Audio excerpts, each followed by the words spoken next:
Okay, good day, traders and investors. This is Total Investor here, everyone's favorite YouTube investment and trading channel. What we do here is that we bring people opportunities in stocks, commodities, and even crypto by looking at charts and chart pattern, obviously using technical analysis. And we form a decision based on that. Now, as of now, I have primarily been bringing you stock charts. Today I'm going to do something a little different. It's going to be commodity charts for those who trade futures. I've got the whole thing for you. That's going to be some, well, just basically all the areas of futures. Okay, the first one that I'm going to show you is the Australian dollar. This is December of 2023.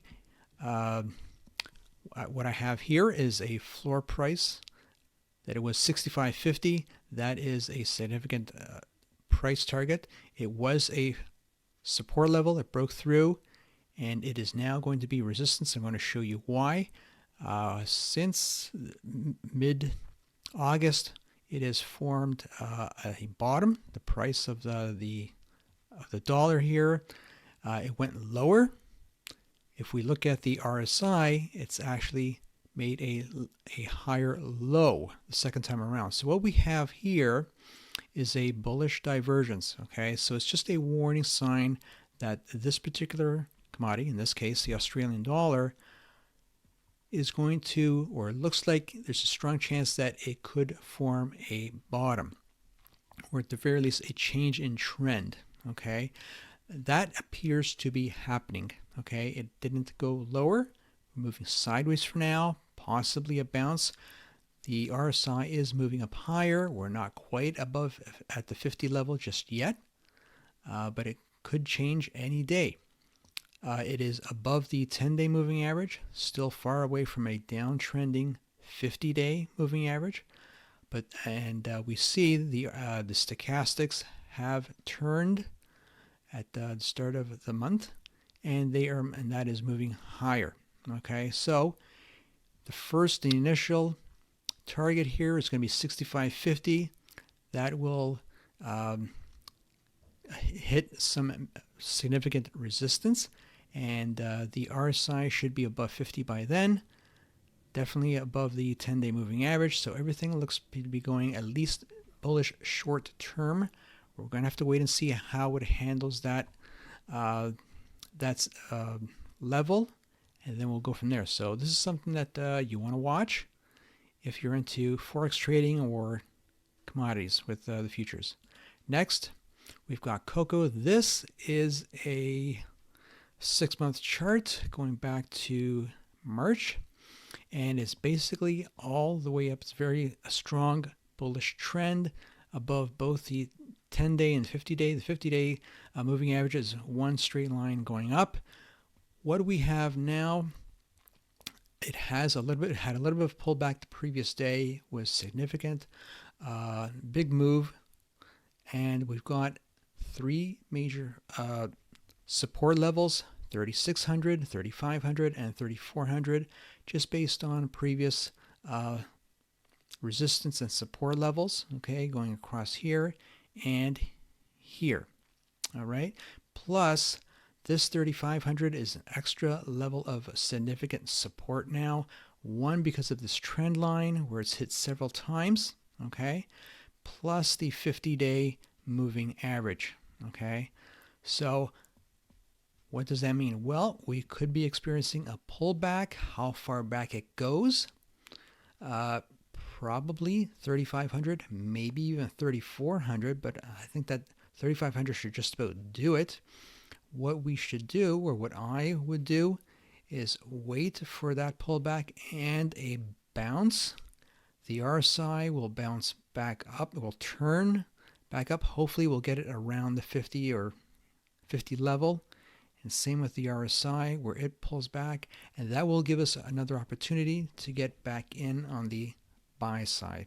Okay, so that's that for cocoa. Again, this is the December 23 contract. orange juice. This I have taken a very long-term chart. This is a 10-year. We are at all-time highs, and it has gone parabolic here. It's very difficult to say exactly where this thing tops out, especially when we're at all-time highs. It's never been there before. So how do you pick a target? You don't. Okay, you let the market tell you after the fact. Okay. One way of knowing when this thing dies out, well, we've got the RSI, Relative Strength Index. Okay. It hit a high right up here. That was this day over here. That was here, this particular month. Okay. Since then, the price of the commodity has gone higher. However, the RSI has not broken to new highs. So maybe that is a warning that we could be seeing this market just lose some more strength here and hopefully correct back down. We've seen this up here, this pink line is the open interest. Notice that it just collapsed, so we're getting like less and less and less participation as the market or the price of the commodity moves higher. Okay, so unfortunately nothing beyond that, but again, this is more something that you should be looking at when you get into a market that is moving parabolic. If you're in and you're long, one, congratulations, and two, you might want to consider a trailing stop. Next, platinum. This is the October 23.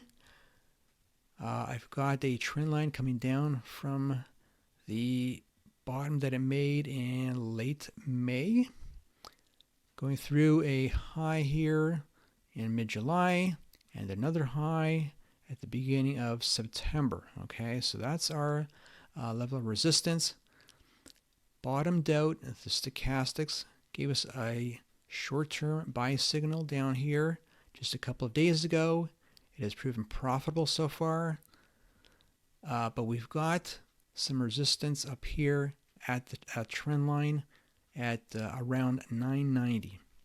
Okay, confirming the move is the RSI. However, we've got some conflicting signals here. Do we trade the short term, the intermediate term?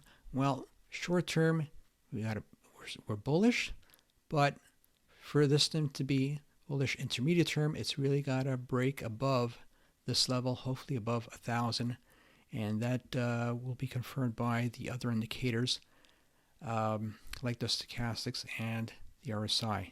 In the meantime, this is as far as we go, and we'll just wait until let the market show us what it does after it gets to this particular level, if it gets there. Next, we've got gasoline, RBOB, November 23. I'm showing here top here, and I believe that's early August. Another top here, another top there. So I've got a trend line up there, and I've got a trend line on the RSI, which is actually lower. And as I've mentioned in the past, this was a divergence. Now, I've shown you bullish divergences in the past. This is a bearish divergence. Okay, so we got higher highs. However, the highs on the RSI are lower. Okay, so at this time we've got a bearish divergence.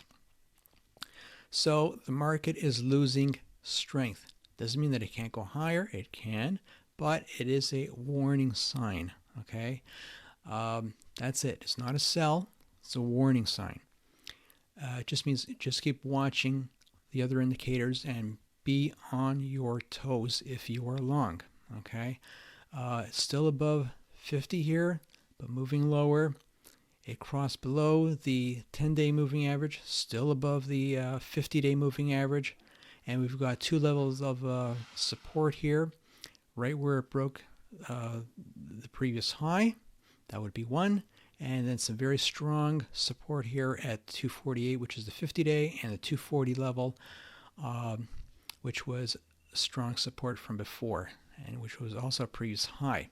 So keep watching everything. I think that, again, the underlying commodity is crude oil. That has been on a tear, although today did not close very well, so maybe we've got a top. It does seem to be overbought short term. If it is, and that moves lower, we could be seeing RBOB move lower as well, possibly below this trend line and maybe down to the 240 level before we get another buying opportunity. We'll take it one day at a time. Okay, so be aware for that. And next we've got soybean oil. Soybean oil has been moving it straight across. It initially made, let's go back to June here, sorry. Mid-June, we made high, high, high again. But look what happened with the RSI. That gave us a warning. The RSI did not make highs. It was lower and continued the trend downwards. So that gave us a warning that it was losing strength, and it did. It moved sideways from here, and now the price of the soybean oil is down below the 10-day and the 50-day moving averages. They have crossed. That's a negative. The RSI is falling below 50. That's a negative. The stochastics have crossed at just below the 50 level. That's a negative. So we've got a lot of negative here. The only thing that is saving it is really this strong level of support at 5,800. But I think that this might be finished. So this will give us a good opportunity to go short. Again, very risky, but there's money to be made in this particular, in shorting the soybean oil. And that is it for now. Again, as I've always stated, please understand that this is for educational purposes only. It should not be construed as financial advice. I am not your financial advisor. I don't know your financial situation. So please keep that in mind. Please, if you have not done so, subscribe to this channel. Give it a big thumbs up, and I'd love to hear your comments. So, having said that, I will see you in the next video. Thank you.